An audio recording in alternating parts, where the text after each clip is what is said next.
Bank और NBFC company लोगों के साथ सेटलमेंट के नाम पे कैसे ठगी कर रहे हैं। अगर हमारी गाइडलाइंस के अकॉर्डिंग चलेंगे तो आपका 25% पैसे देके सेटलमेंट हो जाएगा।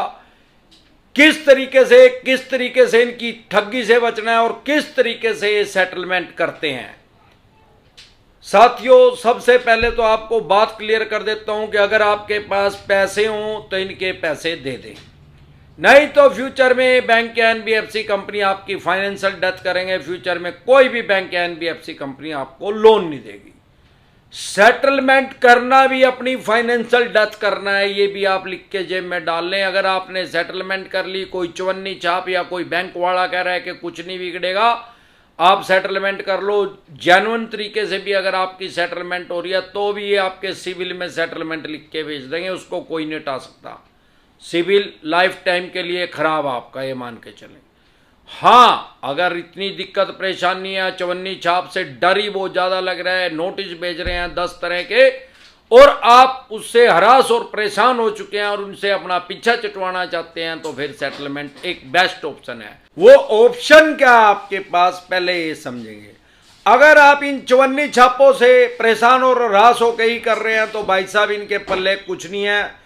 एक पंजी का केस करेंगे, ये कर लेने दो, क्योंकि ये आपको बोल रहे होंगे 420 का केस लगेगा, 406 का लगेगा, फलाने का। टोटल बकवास है।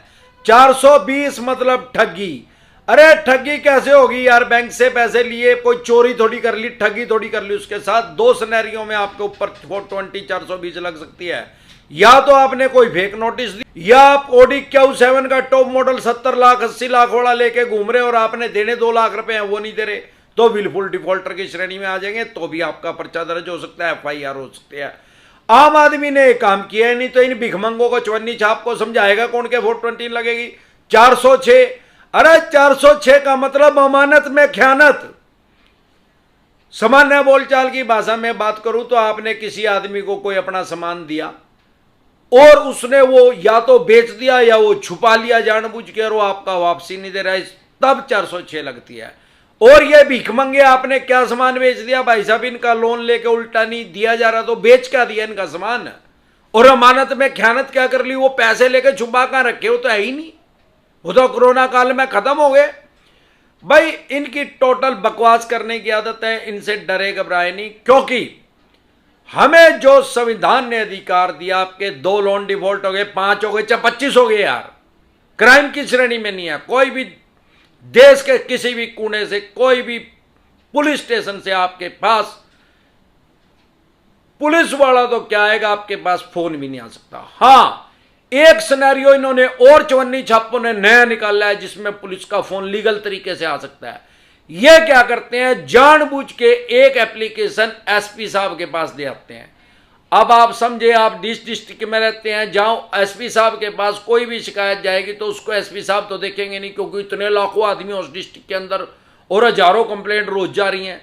वो उनके एम्प्लॉयज देखते हैं जो वहां पे मुलाजिम है पुलिस के, वो देखेंगे, वो 97 थाने में उसको फॉरवर्ड कर देंगे। भाई देखो भाई क्या है, उसमें लिख देते हैं आप 420 लगा दो भाई, ये बैंक के साथ गड़बड़ कर रहा है, ये कर रहा है, और बेफालतू की बकवास टोटल। उसमें आपका कोई पर्चा नहीं दर्ज होना। अब पुलिस के पास वो कंप्लेंट आ गई तो स्वाभाविक बात है कि पुलिस को आपको बुलाना पड़ेगा, आप जाके अपनी समस्या बता दें। पुलिस कोई पर्चा नहीं दर्ज कर सकती क्योंकि ये क्राइम की श्रेणी में नहीं है। चवन्नी छाप 99% तो ये करते नहीं, 1% चवन्नी छाप ये काम करने लग गए हैं कि उधर से घुमा के आपके पुलिस में बुला रहे ताकि ये डर जाए। और कुछ पुलिस वाले बेअकले मैंने ऐसे भी देखे हैं, मेरे पास ऐसा भी कमेंट आया कि सर वो मेरे को डरा भी रहे थे। इनसे डरने घबराने की जरूरत नहीं है, उसको बोल पुलिस वाले कर दे भाई। अगर वो कह रहे ना पर्चा दर्ज हो, क्या जल्दी कर दे, देखा पर्चा दर्ज हो जाएगा, उसका ही पर्चा दर्ज हो जाएगा। वह चवन्नी की नौकरी भी जानती रहेगी, वह भी लिकट जाएगी। वह नु कहते वर्दी जो पैर रहे ना खूंटी पे टंग जाएगी, कहता चोड़ हो रहा है, बीड हो जाएगा। फिर इसको कैंसिल कर, दाखिल दफ्तर कर इसको, नहीं तो 182 में इसका पर्चा दर्ज कर। ये जो मेरी फर्जी कंप्लेंट करवा रहा है यार, इसका पर्चा दर्ज कर। तो आप डरे घबराए नहीं। दूसरा, ये चवन्नी छाप जो आपको संविधान ने अधिकार दिए हैं, आपके 2 लोन डिफॉल्ट हो गए, 5 हो गए, 25 हो गए, क्राइम की श्रेणी में नहीं रहा। और ना ही जो आपको संविधान ने अधिकार दिए हैं जो एज ए कॉमन मैन आपको मिले हैं वो आपके खत्म नहीं हो जाते। हमारे देश में सबसे बड़ी डेमोक्रेसी है, सबसे बड़ा लोकतंत्र है। आपने पुरानी फिल्मों में देखा होगा यार, दफा 302 ताजीराते हिंद के तहत सजाए मौत का हुक्म दिया जाता है, जज साहब बोलते हैं। लेकिन ध्यान से देखें, वो लिखते भी है नीचे, ऐसा नहीं है खाली बोलते हैं। यहां खाली बोलने से कुछ नहीं होता भैया। एक यार मेरा ध्यान है 2001 में मेरा पिस्टल का लाइसेंस बना, मैं कलकत्ता गया लेने, एक खान साहब मिल गए मेरे को दिल्ली एयरपोर्ट पे, और उसकी मेरे वाली फ्लाइट थी 2 घंटे पहले बुलाई ले, मैं बीमारी एयरपोर्ट वाले वहां पहले ही खड़ा था मैं, तो मेरे साथ बात करने लग गया। उसके पास फोन नहीं था, उन्होंने मेरे फोन तक कर लिया, उस पर दुबई सऊदी अरब था आया था, तो कहने लगा मैं, फिर वो सीट भी उसकी मेरे साथ ही आ गई, और मेरा साड़ा भी जा रहा था। अब ससुराल से तो प्यार हो ही है, तब भी था, मैंने तो 22 साल पहले हुई भाई, मैं तो 20 साल पहले स्टोरी सुना रहा। तो मेरे साड़े की उधर आ गई, उसकी मेरे साथ आ गई। तो रास्ते में मैंने उससे कंट्री के बातें पूछा, उस मुस्लिम कंट्री के, वहां को भाई चोरी करें तो हाथ काट दें भाई, किसी के लोग गलत करें तो टांग काट दें, या मृत्यु दंड देने का तरीका क्रेन के ऊपर टांग देंगे आदमी ने, या जमीन के अंदर दाब देंगे, लोगों ने कहेंगे मार भाई पत्थर इसका है सरेआम, या उसको हेलीकॉप्टर में ले जाकर रेगिस्तान के अंदर छोड़ देंगे जहां 1000 किलोमीटर तक रेत ही रेत होगी, ना पानी ना खाना, वो अपने आप ही मर जाएगा, कुत्ते की मौत। वहां तो ये है भाई, राजा ने आदेश दे दिया भाई कर दे इसका गुंडा, वहां तो हो जाएगा, यहां थोड़ी हो जाएगा यार। आपको जो संविधान ने अधिकार दिए हैं, आर्टिकल 21 लाइफ एंड लिबर्टी, यह हमें अधिकार देता है जीने का और स्वतंत्रता का। मतलब हमारे जीने के अधिकार को कोई छीन नहीं सकता, और हम हर जगह जाने के लिए स्वतंत्र हैं।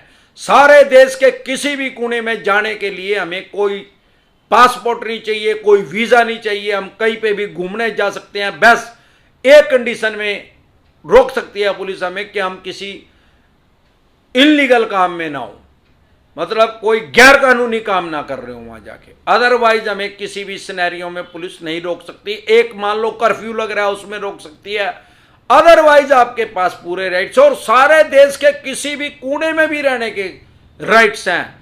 यह नहीं है कि आप जम्मू कश्मीर रह रहे तो केरला नहीं रह सकते, केरला रह रहे तो जम्मू कश्मीर नहीं, आपके पास पूरे राइट्स हैं, पूरे अधिकार हैं, आप प्रॉपर्टी भी खरीद सकते हैं। तो जो सेक्शन 20 जो आर्टिकल 21 है लाइफ एंड लिबर्टी, वो तो आपको जीने का और स्वतंत्रता का अधिकार दे रहा है, और स्वाभिमान से जीने का अधिकार दे रहा है। इन 54 छापों के पास कोई पावर नहीं है कि आपसे आके बकवास करें, अपशब्द बोले, गाली गलौज करें, या ऊंची आवाज में भी बात करें, आपकी प्रतिष्ठा को खराब करें, आपके आस पड़ोस में यार प्यारे रिश्तेदारों को फोन करें। इनको उठाई गिरोह को यह नहीं पता कि इनका आईटी एक्ट में पर्चा दर्ज हो सकता है। इनका आईटी एक्ट 2000 में आ चुका है, ये आपके फोन को हैक कर रहे हैं, इनके पास क्या राइट्स हैं। तो भाई साहब इनसे डर के तो सेटलमेंट करें ना। फिर भी अगर आपका मन है, ठगी ये कैसे करेंगे ये बता देता हूं। फॉर एग्जाम्पल आपने 2 लाख रुपए देने हैं, ये आपको डायरेक्ट ही कह रहे हैं नेगोशिएट करके 10 दिन में 20 दिन में महीने 50,000 में हो जाएगा भाई, मेल भेज दी भाई। अरे मेल के जान से में ना हो भाई, ये फेक मेल भी भेज दें, उठाई गिरे कलाकार बन रहे, ये तो फर्जी नोटिस भी भेजा लोगों के पास, फेक नोटिस भी भेजा है, बैंक भेज देगा रिकॉल का नोटिस। अरे रिकॉल का मतलब है कि बैंक कह रहा है कि सारे पैसे मेरे वापसी दे यार, और कुछ नहीं उसने सारे चाहिए, आपसे लेके किसी और को कर्जाई करेगा यार, उसको वे पैसे दे दो, वो फिर स्टैंडर्ड अकाउंट हो जाएगा बैंकिंग की भाषा में, आपकी भाषा में नॉर्मल हो जाएगा यार। तो ये जो 54 छाप है, ये यहां तक भी उतारू है, फेक सेटलमेंट भी करवा देते हैं। 50,000 रुपए लिए, आपके बैंक में जमा करवाए, 20% कमीशन इन उठाई गिरोह को मिल जाएगी, इनको 10,000 रुपए मिल जाएंगे, आपके 50। वहां जाओगे, बहुत से बैंक के एनबीएफसी कंपनी ऐसा भी कर रहे हैं, वो ब्रांच एडमिन के साथ मिला हुआ, कहेगा ठीक है सर हफ्ते में आ जाएगी, 5-7 दिन में आ जाएगी एनओसी, 5-7 दिन बाद आज जाओगे भाई, वो तो सेटलमेंट ही नहीं हुई। क्यों भाई, वो तो यार जोनल एडी मर गया यार, कोरोना हो गया उसका, तो फिर उनको अप्रूवल ही नहीं मिली, दूसरा आ गया, मैं क्या करूं। अब आप कहोगे मेरे 50,000 रुपए दे, भाई मैं कहा दूं, मैंने तो भाई साहब वो आपके लोन अकाउंट में जमा कर दिए, देख लो आपके पास रसीद, आप नहीं जमा करवाए तो नुका फिर भाई उन्होंने कहा फिर मैं तो कुछ नहीं कर सकता भाई साहब, मैं तो नौकर हूं यहां, मालिक तो बैंक है, मैं तो एम्प्लॉइज हूं, मैं ठीक है ब्रांच हेड हूं, लेकिन मैं तो हूं तो नौकर ही यहां, बस आपका बना दिया फुद्दू। अब वो बैंक क्या करेगा, 1-2 महीने के बाद फिर नोटिस भेज देगा, अब 1.5 लाख रुपए के ऊपर भी प्लेंटी जुर्माना लगा देगा, अगले 3-4 महीने फिर 2.25 लाख रुपए कर देगा, 6 महीने नहीं दिए तो 2 लाख तक ऊपर कर देगा। ये इनकी फुद्दू बनाने की स्कीम है। आम आदमी को समझ में नहीं आती, हो सोचा है 2 लाख रुपए का 50,000 में लुगाई भी को दे दे दे दे दे दे जल्दी दे दे।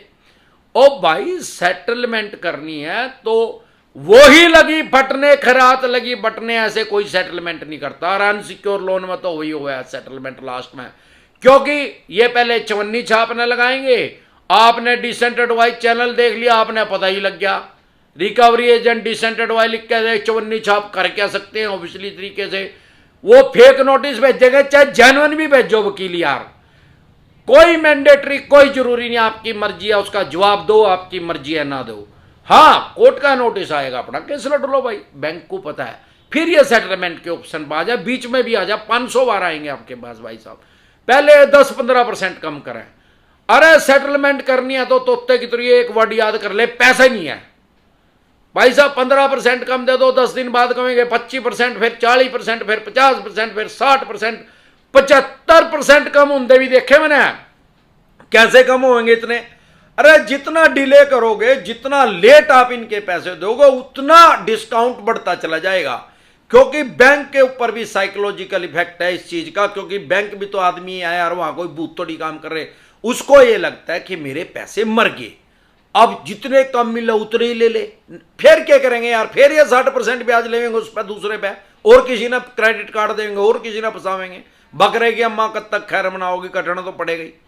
तो भाई सेटलमेंट करनी है अगर, सबसे पहले तो हार्ड कॉपी ले, मेरी एडवाइस ये है, किसी मेल पेल पे कहीं पे विश्वास नहीं करे, कह दे हार्ड कॉपी दे, जब वो लास्ट ऑप्शन पे आ जाए 25-30% पे आ जाए, आपको लगा हाँ भाई ठीक है भाई मैं कर लेता हूं, हार्ड कॉपी लें उसकी, उस पर लिखा होना चाहिए। उसके बाद उसी ब्रांच में जाओ जहां से आपका लोन है, और उसी ब्रांच की स्टैंप लगवा, उसके ऊपर मोहर लगवा ली, अब उस ब्रांच हेड को बोल साइन कर दे इसके ऊपर, फिर बैंक या एनबीएफसी कंपनी की पूरी रिस्पॉन्सिबिलिटी है, क्योंकि वो आदमी बैंक को रिप्रेजेंट कर रहा है। फिर बैंक या एनबीएफसी कंपनी ये नहीं कह सकती कि हो ही नहीं भाई सेटलमेंट, फिर वो 100% लीगल है और मानना पड़ेगा। और मेरे को नहीं लगता कि कोई भी बैंक या एनबीएफसी कंपनी ऐसी है जो वो सेटलमेंट कह देगी भाई हो नहीं, फिर तो इनका पर्चा ही दर्ज हो जाएगा, नहीं कहीं 420 तो फिर यही कर रहे हैं यार।